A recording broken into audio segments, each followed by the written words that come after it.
KPM. Assalamualaikum dan salam sejahtera. Selamat datang ke Sukses SPM 2022 Pecutan bersama dengan saya Lokman Hakim. Baik, hari ini kita nak belajar tentang mata pelajaran kejuruteraan awam bersama dengan seorang cikgu yang cukup luas pengalamannya. Nak tahu siapa? Jom kita lihat profil cikgu kita hari ini.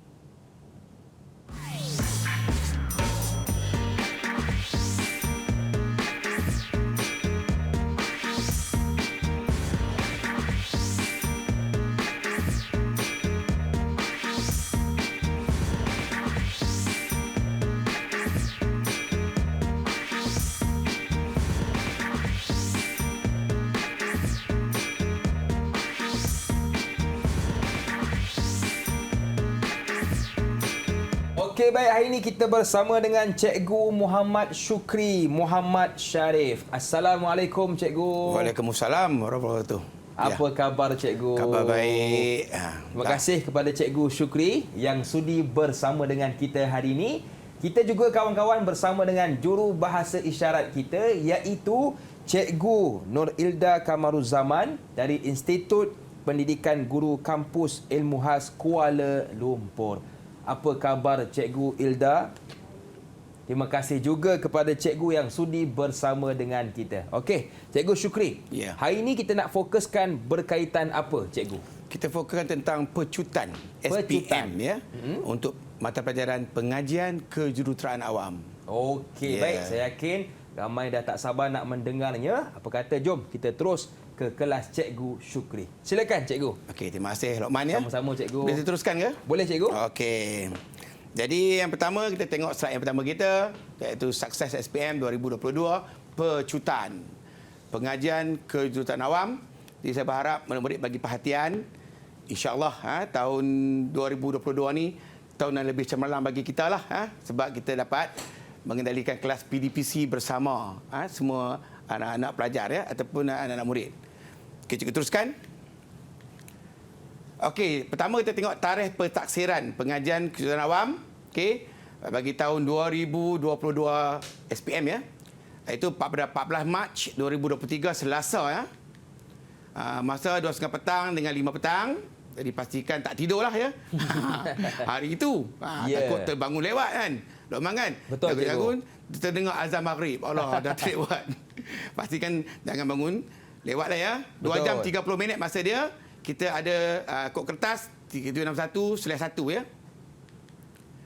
Okey, seterusnya kita tengok kod kertas SPM pengajian kejuruteraan awam.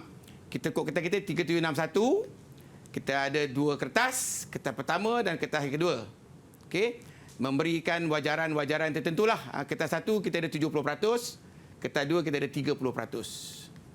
Jadi hari ini kehadiran cikgu kita nak bercakap tentang kertas 1 sahaja. Kertas 2 adalah kerja khusus ya.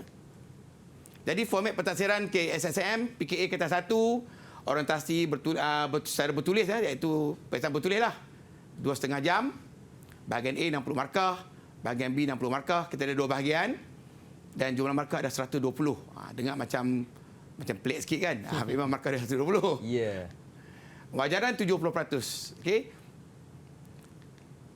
Okey, format pentaksiran KSM PKA kertas 1 bahagian A jumlah soalan 20 soalan macam jumpa kita tadi. Bahagian A ya.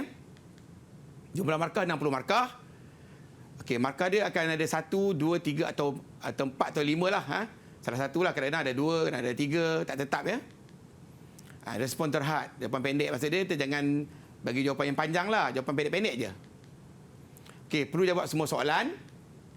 Jadi masa cadangan adalah 1 jam daripada 2,5 jam yang kita ada tu. Okey, berikut adalah merupakan bab-bab utama lah. Mata pelajaran pengajian kejuruteraan awam, kertas 1 bahagian A.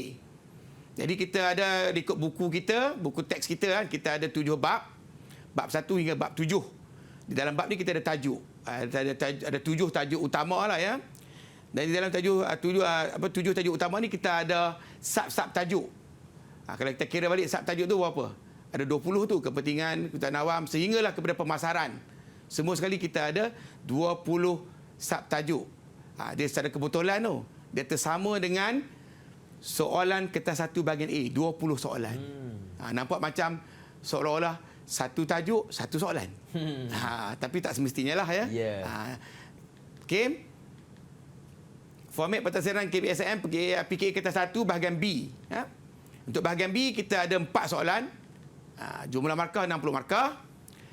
Markah 15 markah bagi setiap soalan, bagi setiap item. 15 markah. Respon terhad. Minta maaf, respon terbuka. Soalan esei panjanglah jawapan dia. 15 markah sesuailah dengan soalan panjang kan, Nokman kan? Perlu jawab semua soalan. Masa cadangan 1,5 jam. Jadi semua kertas soalan ada 2,5 jam. 1,5 jam untuk bahagian B, 1 jam untuk bahagian A. Okey, ini adalah merupakan bab-bab utama, sama juga macam PKA kertas 1 bahagian B, sama macam bahagian A ya. Kita ada 7 bab dan juga kita ada 7 tajuk utama serta kita ada 20 sub tajuk. Jadi dalam ni kita tengok soalan kita hanya ada 4. Tadi mungkinlah ada beberapa tajuk tidak akan keluar. Tapi biasanya lah kan, yang untuk introduction to civil tu atau pengenalan ni jaranglah soalan panjang kan. Soalan panjang mesti kepada tajuk-tajuk utama. Macam tajuk ukur kejuruteraan, sistem pengangkutan adalah merupakan main ataupun perkara utama yang perlu ditanya di dalam soalan. Biasanya lah kan. Wallahu a'lam bishawab.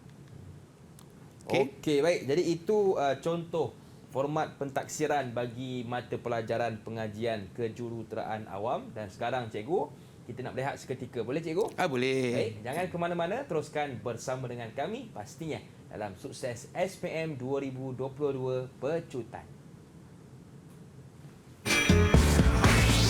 Didik TV KPM.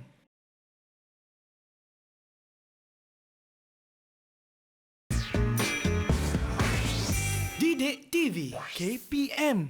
Okey, baik kawan-kawan, untuk segmen ini kita nak fokuskan pula kepada bahagian A bagi mata pelajaran pengajian kejuruteraan awam bersama dengan cikgu kita yang cukup luas pengalamannya, iaitu Cikgu Muhammad Syukri. Okey cikgu, silakan. Boleh teruskan ke? Boleh cikgu. Okey, terima kasih banyak Lokman. Sama-sama cikgu. Kita teruskan soalan contoh ya. Terus pada soalan contoh sebab semua nak tengok soalan contoh kan. Tengok contoh. Kertas 1 bahagian A ya. Soalan yang pertama, soalan contoh kertas 1 bahagian A. Berikut adalah merupakan sebahagian proses rawatan air yang tidak mengikut urutan. Susun mengikut urutan yang betul dengan menulis 1, 2 dan 3 pada petak yang disediakan. Ini dia punya soalannya. Pengudaraan, pembuaran kimia dengan penyaringan. Dalam bahasa Inggeris kita panggil sebagai pengudaraan ni aeration lah. Pembuaran kimia ni sebagai chemical diffusion. Dan yang terakhir adalah penyaringan. Iaitu kita screening lah. Jadi dalam awam ni biasanya dia memang dalam BI. Peringkat sekolah je kita dalam bahasa Melayu ya. Ya. Jadi kita ada kotak. Jadi pelajar kena buat apa? Kita kena dia panggil nama sebagai select ataupun kita cuma memilih jawapan lah. Susun 1, 2, 3. Nak beritahu betapa mudahnya tu. Kan? Susun je. Kan? Jadi tengok soalan ni susun. Ni arah mudah lah kita anggap. Kan? Okey. 3 markah. 1 soalan, 1 markah. 1 markah. Bukan 1 soalan, 1 respon lah. Okey. Jadi yang peringkat pertama adalah penyaringan. Yang kedua, pengudaraan. Yang ketiga adalah merupakan pembawaran kimia. Urutan-urutan kerja adalah. Yeah. Jadi pelajar kena teka lah. Bukan teka, minta maaf. Pelajar, murid-murid kena memberi jawapan yang tepat. Iaitu urutan-urutan kepada proses rawatan air ini. Senang kan, Lokman? Senang cikgu. Saya rasa Lokman pun boleh je. Okey, nombor 2. Soalan contoh kita 1 bahagian A. Yang kedua, kita juga masih lagi ada jenis select, iaitu A, B dan C adalah beberapa bidang dalam kerja ukur tanah. Ukur geodetik, ukur hidrologi, ukur astronomi. Padangkan bidang ukur itu mengikut tujuannya, menulis A, B atau C pada petak yang disediakan. Jadi pelajar pun kena tahu jugalah. Ya. Dengan penyataan itu, manakah jawapannya? 3 markah juga. Okey, untuk ini, menentukan posisi muka bumi dalam bentuk latitude dan longitude. Dengar pun tahu dah tu. Tapi ukur yang mana? Ya. Okey. Jawapannya adalah C, iaitu ukur astronomi. Dia kena benda dengan ilmu falak tak ni. Yang kita nak tengok hari-hari puasa dan sebagainya kan. Yang kedua, menentukan titik kawalan menggunakan adalah A, iaitu ukur geodetik.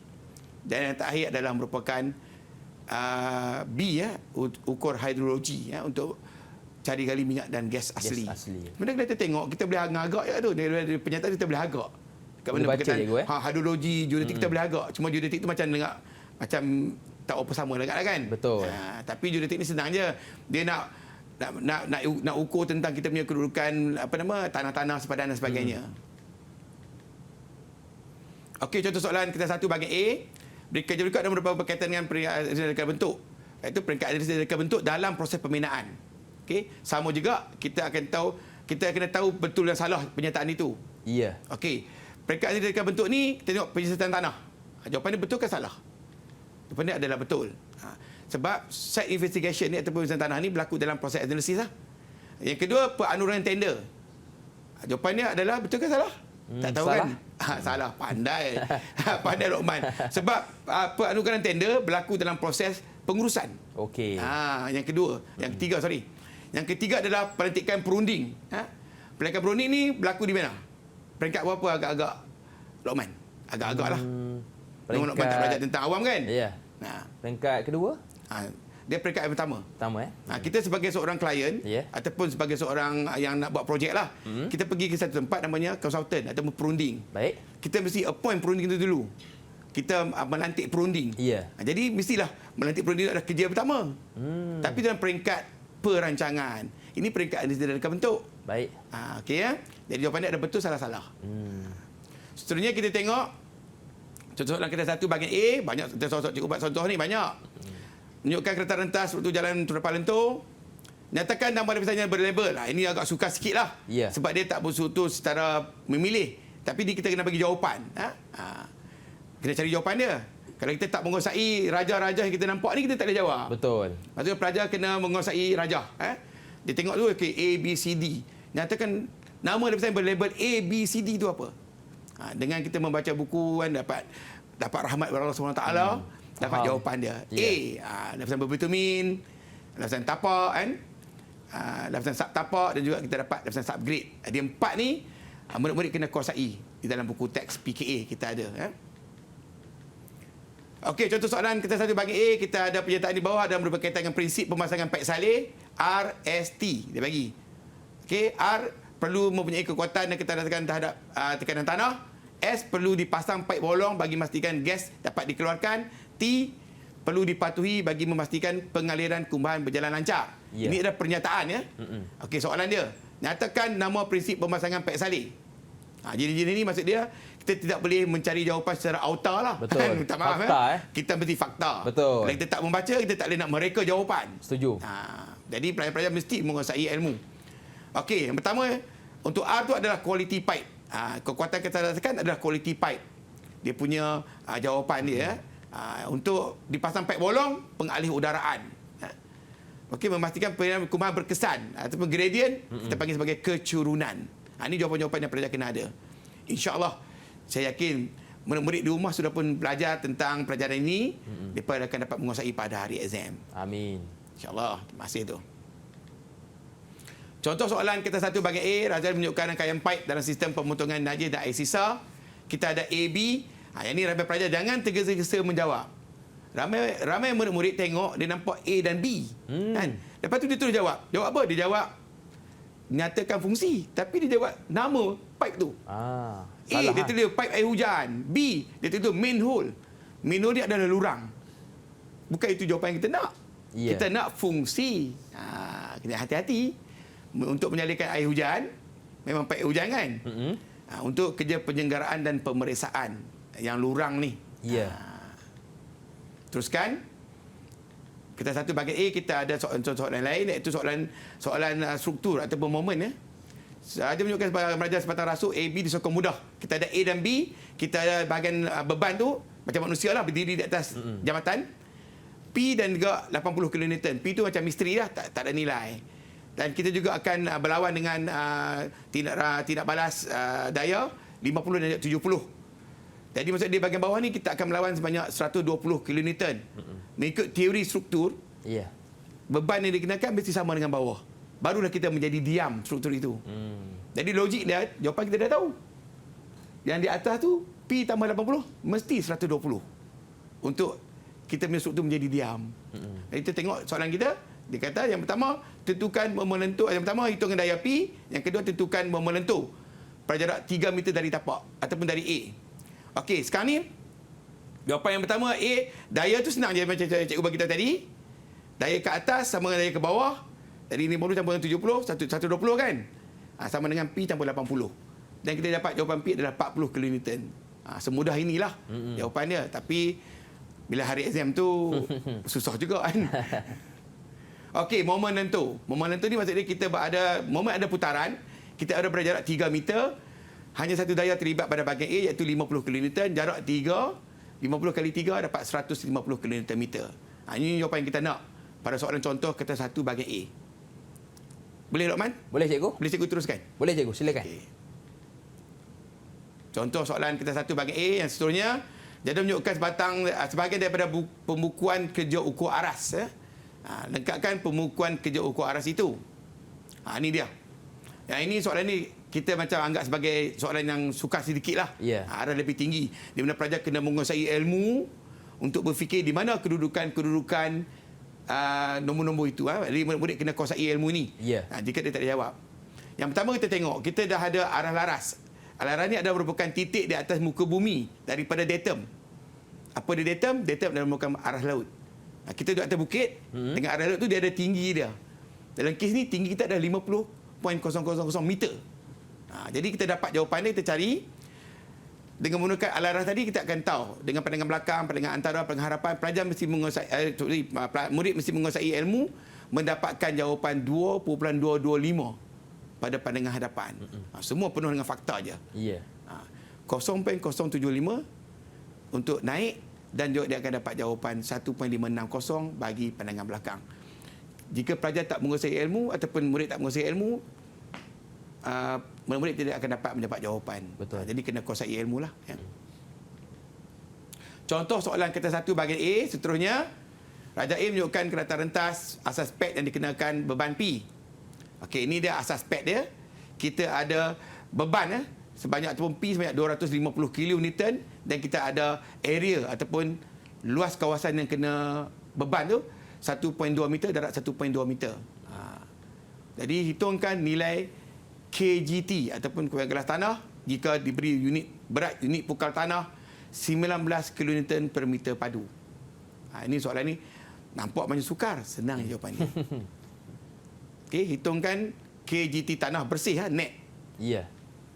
Kenapa soalan ini menjadi mudah? Sebab murid-murid telah menghafal dia punya ataupun mengingati formula, iaitu KGT equal to pressure over area ataupun force over area, tegasan sama dengan daya perluas. Ya. Dengan dapat formula dia dapat jawab.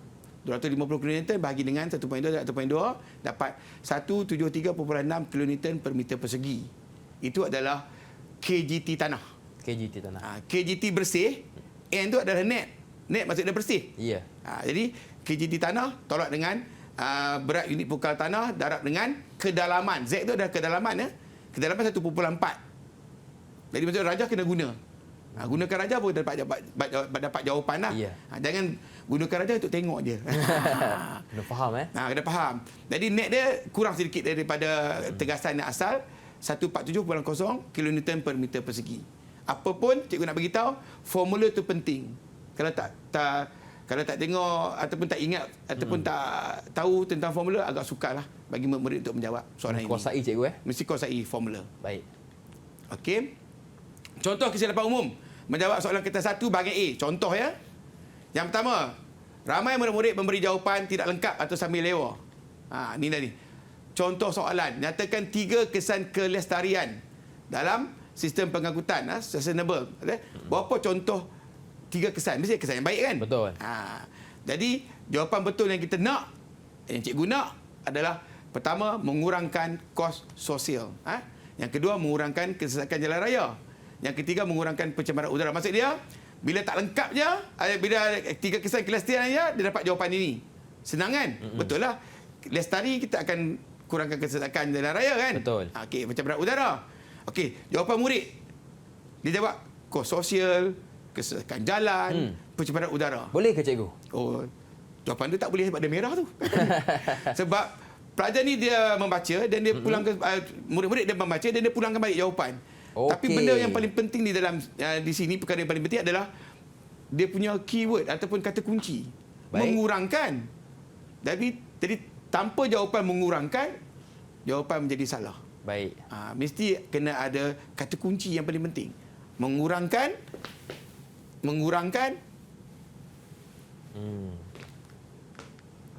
Baik, cikgu boleh Ya, tekan bawah dia patah balik ke depan dia. Oh, tak boleh tulis juga. Okey. Mengurangkan kos sosial, mengurangkan kesakitan raya, juga mengurangkan pencemaran udara. Itu jawapan yang betul. Baik. Pastikan ada kata kunci ya. Okey. Contoh kesilapan umum lagi yang kedua, memberi jawapan negatif terhadap soalan positif. Ini pun penting ni. Nyatakan 4 kriteria yang perlu ada pada tanah untuk memastikan bangunan yang dibina kukuh dan kuat. Jadi jawapan dia macam ni. Ini jawapan ni positif ke negatif? Ini positif. Positif, pandai. Sebab apa? Nyatakan kriteria yang perlu ada pada tanah memastikan bangunan itu dibina kukuh dan kuat. Kita bagi jawapan positif lah. Kandungan udara mesti rendah. Kandungan apa mesti rendah. Jawapan pelajar terbalik. Ataupun jawapan murid terbalik. Dia kata kandungan udara tinggi. Kandungan dalam tinggi. Tekanan air liang tinggi. Okey. Contoh kesilapan umum menjawab soalan kita satu bahagian A. Memberi jawapan sendiri mengikut logik akal. Tanpa fakta. Tanpa fakta, tak boleh cikgu. 4 lokasi pembasangan lurang ataupun manhole pada paip salin sistem penyediaan kuman domestik. Jawapan betul adalah 4. Perubahan arah, persimpangan, perubahan cerun, perubahan saiz. Jadi murid-murid memberi jawapan di belakang rumah, berhampiran jalan raya, bersebelahan tandas, di tempat tersembunyi. Maksudnya dia gunakan akal dia yang logik. Okey. Jadi kita teruskan. Contoh kesilapan lagi, kita satu bahagian A, memberi jawapan lebih pada ruang jawapan yang disediakan. Sekarang kita ada jawapan kita, nyatakan 3 sistem perpaipan berkalan air bersih. Jawapan betul ada 3 sahaja, sistem hujung mati, sistem grid, sistem berjejarian. Tetapi murid-murid memberi jawapan lebih daripada tempat jawapan. Jadi kita tengok di Lokman. Ya, cikgu. Kita dapati jawapan betul ada di bahagian bawah. Kan? Betul. Tapi itulah. Sebab jawab di luar daripada tempat jawapan. Sayang, Maka tak cikgu, diambil kira, sayang. Rugi. Jawapan tu ada. Jadi pastikan jawapan yang betul dalam kotak yang betul. Ya. Contoh kesilapan murid umum menjawab kata satu bahagian A. Tidak cuba menjawab soalan betul atau salah. Tinggal kosong. Soalan ni susah ni. Ataupun sukar ya. Murid-murid, teknologi hijau akan meningkatkan kecekapan tenaga kerja di kawasan premis. Teknologi hijau akan mengurangkan hasil sisa buangan. Teknologi hijau akan mengurangkan sumber alam. Dia tak dapat jawapan. Tapi dia jujur. Dia tak jawab. Tolong jangan tinggal kosong. Jawab juga. Betul. Jangan tinggal kosong. Jawablah. Betul ke semua? Salah ke semua? Jawab juga. Jangan tinggal kosong. Ya. Jawapannya yang pertama ada betul lah. Yang kedua, teknologi hijau akan mengurangkan hasil sisa buangan kandungan bertoksid. Betul juga. Teknologi hijau akan mengurangkan sumber alam semula jadi. Salah. Takkanlah teknologi hijau itu mengurangkan sumber alam semula jadi kan. Kita nak sustain kan, mesti dah nak lebih. Okey. Kadang-kadang jawapan ni kita boleh fikir juga tau secara logik. Betul. Ada kesilapan umum dalam menjawab soalan kertas 1 bahagian A. Tidak ambil berat tentang unit atau titik perpuluhan. Kena ingat ni. Untuk ukur kejuruteraan 3 titik perpuluhan ataupun 3 decimal point. Okey. Untuk kandungan lemapan 2 titik perpuluhan. Jadi semua ni kita kena tahu tentang unit dan juga titik perpuluhan. Tidak menggunakan kalkulator untuk membuat hitungan. Ni dalam kejuruteraan awal nama pun engineer kot. Engineering. Kalkulator adalah hidup kita. Kena bawa kena bawa kalkulator kertas 1 bahagian A ataupun kertas 2 pun kita buat kerja khusus pun kita bawa. Kalkulator kena ada sentiasa. Kadang dia pakai kalkulator. Hari exam dia macam gelabah sikit, murid-murid gelabah. 1+1 jadi 11. Pening tu kena ada kalkulator. Kira baru boleh. Ada beberapa hitungan-hitungan yang agak sukar. Mesti pakai kalkulator. Ya. Tidak suka menulis formula. Dia ada seorang hitungan, murid, dia tak nak tulis formula, terus bagi jawapan. Ataupun terus kira bahagian luar, terus bagi jawapan. Jangan buat macam tu. Sebab apa? Formula ada markah. Ya. Formula ada markah. Walaupun formula itu betul, kiraan salah, tetap ada markah. Jadi tulislah formula. Okey, baik. Jadi itu antara teknik dan juga kesilapan yang perlu kita teliti dalam bahagian A. Dan sekarang kita nak berehat sekali lagi. Boleh cikgu? Boleh. Jangan ke mana-mana, teruskan bersama dengan kami pastinya dalam Sukses SPM 2022 Pecutan. Didik TV KPM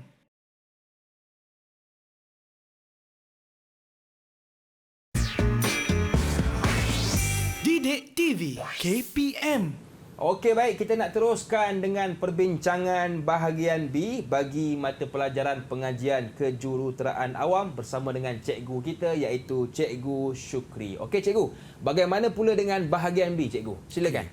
Boleh saya teruskan ya? Boleh, cikgu. Okey, terima kasih banyak Luqman. Sama-sama cikgu. Kita teruskan pada bahagian B. Kertas 1 bahagian B.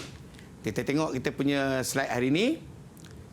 Contoh soalan pengajian kejuruteraan awam kertas 1 bahagian B. Contoh soalannya. Okey, kita ada contoh soalan yang pertama. Raja menunjukkan peralatan bagi satu ujian yang digunakan untuk kerja penyiasatan tapak. Dalam BI kita, dalam bahasa Inggeris kita panggil site investigation. Alat ni memang murid-murid suka tengoklah. Yeah. Dia agak macam pelik sikit lah kan. Dia memang alat ujian speedy ya. Okey, kenal pasti nama ujian yang menggunakan peralatan ini. Paling kurang pun kena tahu nama lah kan. Nak kahwin pun kita tahu nama orang kan. Betul cikgu. Jadi ini pun kena tahu nama. Huraikan prosedur untuk menjalankan ujian itu. Okey. Soalan dia. Jawapan dia dekat sini. Okey. Jawapannya yang pertama cikgu dah bagi tahu tadi, nama dia adalah ujian speedy. Jadi kena dapat jawapan lah. 1 markah lah. Kita ada point, nampak tak? Kita ada point dia. Prosedur ujian speedy. Maksudnya murid-murid mesti menguasai step kerja ataupun prosedur kerja lah. Biasanya memang pelajar kuasai. Sebab apa? Ini adalah merupakan satu ujian yang dijalankan di sekolah secara amali. Kira murid-murid memang dah pernah buat. Ya. Cuma kalau dia tak membaca pada hari itu, dia kena pejam-pejam cilik sikit lah memikirkan pekerjaan pada hari amali itu. Tapi kalau kita dah menguasai ilmu dengan membaca buku, melihat di buku tentang step-step ni, kita boleh keluarkan dengan begitu lancar, mudah ya. Yang pertama, bersihkan bekas PD dan penutupnya. Ambil sampel tanah dan timbang beratnya. Masukkan sampel tanah ke dalam bekas PD sehinggalah habis daripada hitung purata nilai kandungan lembapan. Semua ini datang daripada buku teks. Ada lengkap dalam buku teks tu. Kita cuma ikut dan juga memahamilah atau sudah kita sedikit dalam perkataan yang lebih menghafal sikit. Ya. Okey, contoh yang kedua. Contoh kertas 1 bahagian B yang kedua. Raja menunjukkan sebuah rumah telah hampir runtuh akibat kegagalan tanah yang mendap. Ni. Sakan rumah tu runtuh tu. Teruk teruk. Tu. Kira tanah tu tiba-tiba dia mendap. Dia mendap tanah, lepas tu dia tarik sekali dengan rumah-rumah. Terangkan faktor-faktor yang menyebabkan kejadian itu berlaku. Apa faktor-faktor dia? Kena faham tu, 15 markah. Okey. Jadi murid, ini jawapan dia. Okey. Jawapan dia, kandungan udara, kandungan lembapan, tekanan air liang, kandungan bahan organik, tekanan sekeliling. Kalau kita nak kategorikan sebagai mudah kan, masih lagi mudah. Nampak macam susah jawapan dia. Kenapa murid-murid dia mudah? Sebab jawapan ni ada dalam buku teks. Baik. Cuma dia cuma berbeza pada situasi-situasi tertentu lah. Mungkin dia buat gambar rumah lain dan sebagainya. Betul. Tapi jawapan yang sama. Jadi maksudnya dalam bahasa ini dia panggil sebagai faktor mempengaruhi kestabilan juruteraan, factors affecting soil strength. Dia ada satu lagi tau, dia ada satu cerun, jangan keliru. Cerun jawapan lain. Kalau tanah, jawapannya adalah kandungan udara, kandungan lembapan, tekanan air liang, kandungan bahan organik, tekanan sekeliling. Kalau soalan tu soalan tanah. Ya. Kalau soalan cerun, jawapan lain. Jawapannya adalah beban, kejelitan tanah. Kan? Tekanan air liang sama, dia ada jawapan lain. Dia ada 5 jawapan. Gradient dan sebagainya lah. Banyak lagi lah 5 jawapan. Cuma tak samalah cerun tu. Kena kuasai ilmu tu. Jadi murid kena hati-hati cikgu. Kena hati-hati. Tengok soalan tu. Soalan ni dia tanya apa? Tanah ke cerun? Jangan terkeliru. Jangan terkeliru. Oh tanah. Ini murid kena pastikan jawapan betul. Baik. Nanti sayanglah tulis banyak-banyak tapi tak dapat markah. Betul. Okey. Contoh yang kedua. Raja menunjukkan satu kaedah agen air ke sebuah kawasan perumahan. Kawasan itu sering mengalami masalah gangguan bekalan air. Ini dia. Kita ada rajah. Juga daripada buku teks daripada sumber guru kan. Buku teks kita ambil daripada buku teks kita 5. Terangkan punca masalah tersebut. Cadangkan kaedah agen air yang sesuai bagi mengatasi masalah itu. Terangkan kaedah pengoperasian yang anda cadangkan itu. Dia ada banyak soalan tu. 1, 2, 3. A 1, B ada 2. Sebelum tu kita tengok dulu rajah ni. Luqman tengok. Kita daripada mana? Kita daripada P tu adalah pam. Ya. Maksud dia sekarang ni rumah kita tinggi ke rendah? Tinggi cikgu. Lepas tu kita kena baca situasi. Soalan ni dia agak macam sederhana sikit lah. Yeah. Kita kena berfikir ya. Pam rendah. rumah tinggi. Lepas tu kita nak pam air kan. Betul. Bila tanya masalah tu mesti kita dah tahu dah.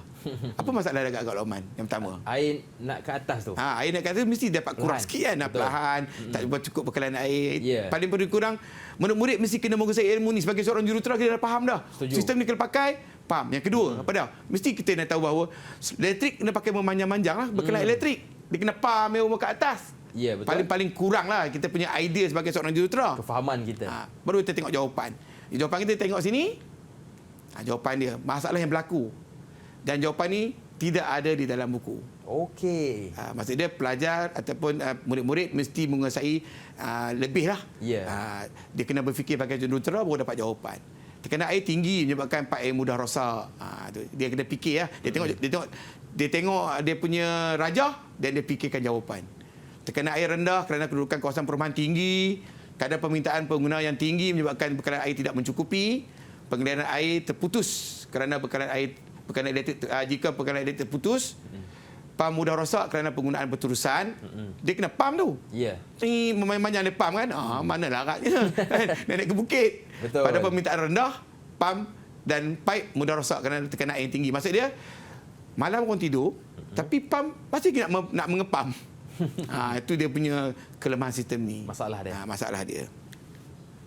Okey, cadangkan. Jadi kita cadangan menggunakan kaedah pam dan takungan. Maksud dia apa? Maksud dia kita letakkan satu takungan di atas taman tu. Pernah tengok kan? Yang tinggi-tinggi, Yeah. macam pucuk cendawan dia, Betul. 4 segi kan. Itu kita panggil takungan lah.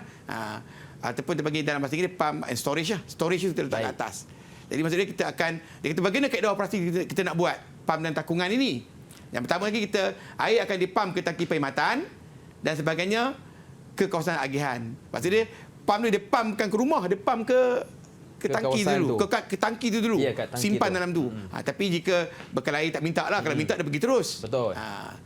Tangki perkhidmatan mengagihkan air pada waktu puncak secara graviti. Maksudnya daripada kita untung juga. Daripada takungan itu dia akan pergi kepada pengguna di atas bukit tu secara graviti balik. Ya. Turun bawah. Turun balik. Untung kan? Betul. Pam beroperasi pada keadaan yang tetap. Maksudnya pam tu dia naik sini, bila dah penuh dia berhenti. Ya. Itulah kebaikan kaedah pam dan takungan. Okey ke? Okey, cikgu. Jadi ini soalan ukur kejuruteraan. Namanya ukur terabas ya. Tadi mula-mula tadi yang kita satu bahagian itu saya tunjuk ukur aras. Ya. Ini ukur terabas. Kerja ukur. Kita ada sistem dia. Hitungan jumlah jarak, selisih latit dan selisih lipat. Yang ni soalan ni selalunya murid gerun juga ni. Perkataan latit lipat tu, dengar latit lipat kan dah gerun kan. Keliru juga tu. Keliru tu. Dia kena guna formula. Latit ni adalah utara selatan. Kita akan gunakan formula jarak cos theta. Cos ni adalah sebelahan dengan hypotenuse. Dia bila kena dengan matematik ni dia macam gerun banyak lah kan. Tapi tak apa. Seorang jurutera dia tak takut matematik. Dia Betul. suka. Lepas tu kita dah hitungkan tikai lurus. Tikai lurus ni adalah merupakan selisih lah. Pelajar kena tahu macam mana nak hitung. Jadi kenal pasti kelas pengukuran. Itu tajuk kita nak kenal pasti kelas pengukuran berdasarkan kepada selisih yang kita jumpa.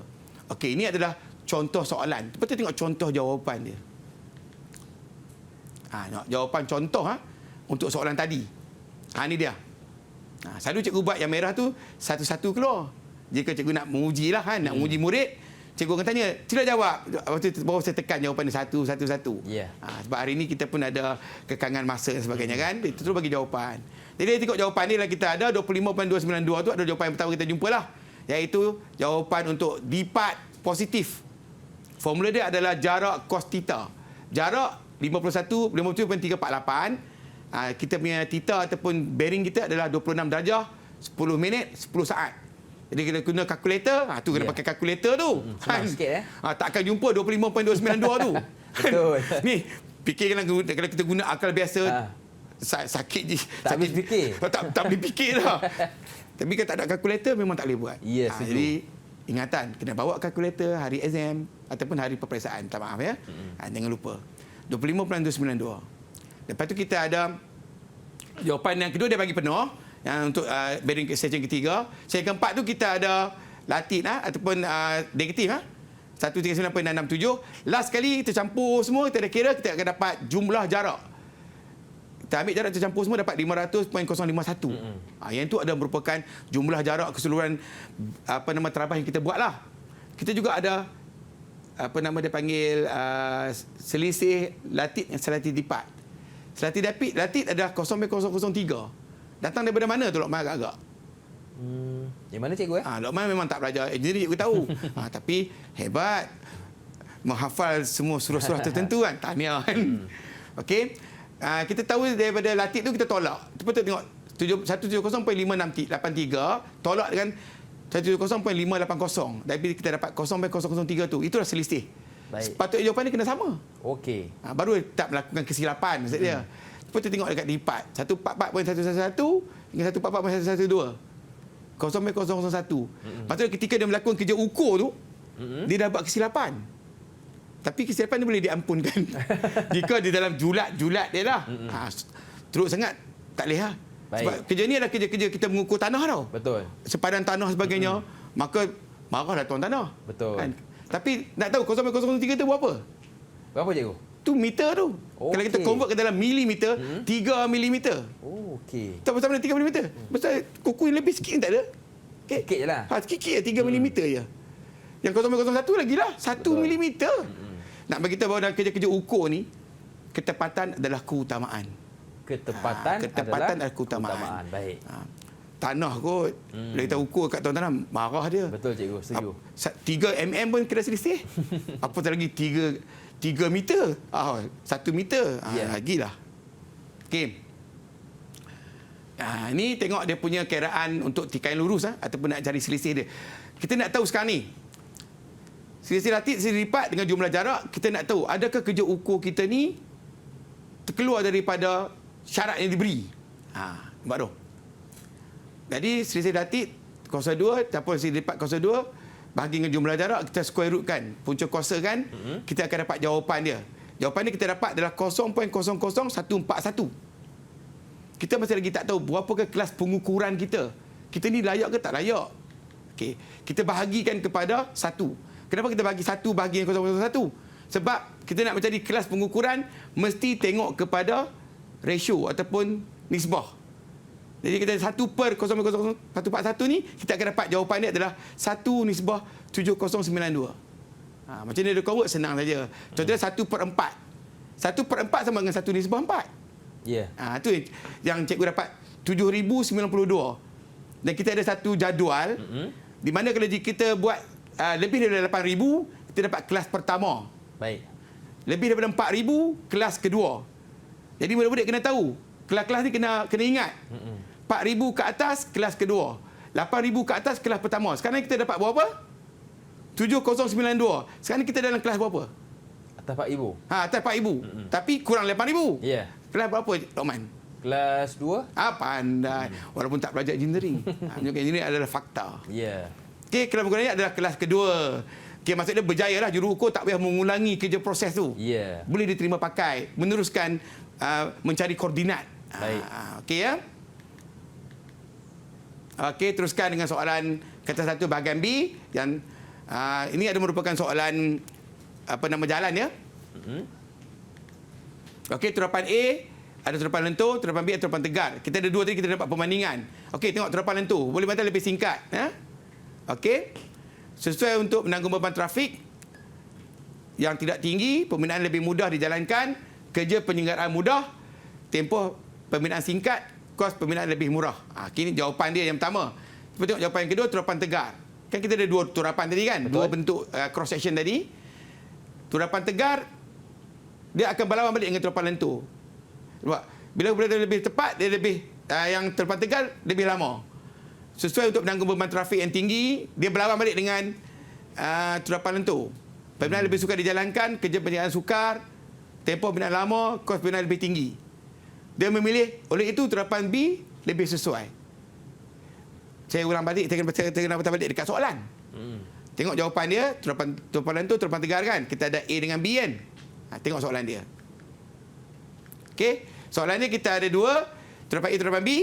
Yang pastinya pelajar-pelajar mesti kena membuat perbandingan. Jangan tulis satu je. Dia tulis satu. Dia pilih A, dia tulis A je. Itu tak betul. Ya. Okey ya? Okey Okey, ini kita ada contoh sistem A, sistem B. Kena pasti sistem A, sistem B sama juga soalan penilaian. Soalan ini memerlukan jawapan daripada fikiran sendiri sebagai seorang jurutera. Pelajar sebagai jurutera fikir ataupun murid-murid fikir jawapan yang terbaik. Pilih dua sistem ni. Okey. Satu sistem A dan juga sistem B. Okey, sistem A kita ada dua jawapan. Sistem A menggunakan diameter pipe. Cuba tengok sistem B menggunakan diameter pipe kumar yang kecil. Yang A menggunakan yang besar. Dia akan berlawanan jawapan dia. Dan kita buat perbandingan. Daripada perbandingan ni, pelajar akan dapat sistem B lebih sesuai. Baik. Dia berbandinglah daripada kedua-dua sistem ni kita nampak daripada rajah ni. Satu sistem bergabung, satu lagi sistem berasingan. Dia tengok mana lebih baik. Okey ya? Ini soalan penilaian, dia agak lebih sukar. Okey? Okey, baik cikgu. Jadi itu antara soalan-soalan bahagian B yang perlu kita baca dan faham dan mudah-mudahan kita dapat menjawab dengan jawapan yang betul. Baik, kita nak berehat seketika. Jangan ke mana-mana, teruskan bersama dengan kami pastinya dalam Sukses SPM 2022 Pecutan. Didik TV KPM.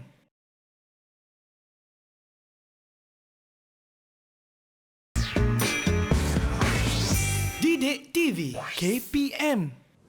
Masih lagi bersama dengan saya Lokman Hakim juga Cikgu Muhammad Syukri Muhammad Sharif dalam mata pelajaran pengajian kejuruteraan awam, dan segmen ini kita nak tahu panduan umum. Silakan Cikgu Syukri. Segmen yang keempat lah ya. Iaitu kesilapan umum menjawab pengajian kejuruteraan awam kertas 1. Panduan lah ya. Baik. Okey, yang pertama. Kesilapan umum ketika menjawab soalan kertas 1 bahagian kertas 1 PKA ya. Bukan bahagian A, bahagian B, dia macam umum lah ya. Soalan tidak dibaca dengan teliti. Ramai. Dia mungkin excited ke malam tu. Kan dah membaca sebagainya. Nak jawab. Tak baca soalan. Soalan tanya A, jawab B. Salah juga. Salah. Baca soalan dulu dengan teliti. Betul. Yang kedua, lain ditanya dia. Dah. Dia jawab. Okey. Menjawab tidak menggunakan istilah kejuruteraan. Ini banyak. Okey, engineering dia tak boleh letakkan dalam dia panggil terminologi secara bebas lah. Kalau macam bitumin tu kita kata diturap. Tak boleh kata dibubuh lah dia apa, tak boleh lah. Dia kena gunakan istilah kejuruteraan ya. Okey. Tidak mengikut peraturan titik perpuluhan. Bagi kita tadi dah. Dalam ukur kejuruteraan kita ada berapa? 3 titik perpuluhan. Kandungan lembapan kita kena ada 2 titik perpuluhan. Reka bentuk asas pun sama 2 titik perpuluhan. Cubakan. Okey, menjawab soalan tanpa merujuk peruntukan markah. Ada juga. Dekat soalan, dia akan tulis berapakah peruntukan markah? 10 markah, 15 markah. Okey, dengan niat pelajar ataupun murid-murid kena beri 10 poin terhadap jawapan tadi. Jadi kalau dia bagi 10 markah, janganlah tulis 2 je. Rugi 8. Betul. Okey, tetapi untuk kertas 1 bahagian B, kita diberi 10 poin. Ataupun 10 markahan. Kita membuat 10 poin lah. Tiba-tiba terlintas. Ada lagi 10 poin tambahan. Sebenarnya, kertas 1 bahagian B boleh tulis sebanyak mana pun. Nanti kita akan tengoklah yang mana yang betul. Jangan tak tulis je. Sekarang ni jadi masalah dia kosong. Betul. Jangan kosongkan kertas soalan. Kertas 1 bahagian B. Tidak suka menulis formula. Dah bagi banyak kali kan. Formula kena tulis. Soalan hitungan semua kena ada formula. Jangan tak suka tulis formula. Okey, saya berumum ketika menjawab soalan kertas 1 PKA. Suka mengarang esei tanpa fakta. Panjang cikgu. Panjang. Tapi cari fakta tak ada. Kan? Penatlah. Kan? Memberi jawapan positif dan soalan negatif. Dah kita tadi kan? Contohnya kita dah nyatakan kenapa sesuatu projek itu gagal. Ya. Kenapa dia gagal? Jadi kita kena bagi jawapan negatif lah, soalan-soalan negatif. Simen berketul-ketul, air tidak bersih. Jawapannya adalah negatif. Jika kita kata bagaimana nak mengelakkan kesilapan itu berlaku ataupun permainan itu runtuh, jawapan positif. Simen adalah simen yang berkalusan yang tinggi. Air bersih. Gitu. Jawapan dia adalah positif terhadap soalan positif. Okey, jika ada pilihan jawapan, memilih jawapan yang kurang isi. Dia ada pilihan jawapan A atau B. Dia pilih yang kurang isi. Lepas tu, dia tanya balik nak buat macam mana? Dia terlupa lah pula. Jadi kita bila ada pilihan jawapan, pilih yang ada poin banyak. Betul. Suka memotong atau membatalkan jawapan. Ramai murid-murid, dia tulis jawapan. Lepas tu dia macam tak confident, dia padam. Padam tak apalah. Dia pergi potong. Jadi, cadangan cikgu lah. Janganlah potong. Sebab bahagian B ataupun kertas satu bahagian B, kita boleh tulis banyak-banyak kan. Tulislah di bawah semula. Kan? Okey, biarkan saja. Biarkan saja. Sebab pengalaman-pengalaman di sekolah dahululah, di sekolah, ramai pelajar bila potong ataupun murid potong, yang potong itu jawapan. Sedih kan. Jangan buat macam tu. Baik. Tajuk utama yang perlu dikuasai ataupun diberi perhatian. Kata satu bahagian A. Okey, kata satu bahagian A. Ingat tidak ada pilihan. Okey. Mesti membaca dan memahami semua topik dan subtopik buku teks PKA di tempat di terima. Mesti baca buku. Minimal baca buku. Semua tu sekali. Mesti baca. Sekali paling-paling kurang lah. Ya. Maksima berapa?